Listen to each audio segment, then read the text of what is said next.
இப்போ இந்த ப்ளவுஸில் நான் எப்படி ஹாஃப் ஷோல்டர் மெஷர்மெண்ட்டு கண்டுபிடிக்கிறேன்னு பாருங்கள்.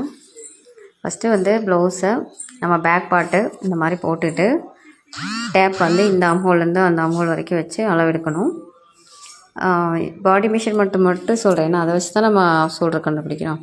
வச்சுட்டு அப்புறம் ஃப்ரண்ட்டை வந்து அம்ஹோல்லேருந்து அந்த ஹூக் பட்டி வரைக்கும் நம்ம இழுத்தோன்னா அந்த துணி எவ்வளோ லென்த் இருக்கோ அது ஃபுல்லாக இழுக்கணும். இழுக்கும்போது உங்களுக்கு கரெக்டாக அந்த அளவு வந்துடும். அதேமாதிரி அந்த சைடு இழுக்கும்போது உங்களுக்கு அந்த அளவும் கிடச்சிரும். டோட்டல் பண்ணி பார்க்குறேன். எனக்கு பேக் பார்ட்டில் 21 கிடச்சிச்சு, ஃப்ரண்ட்டில் 10.5 10.5.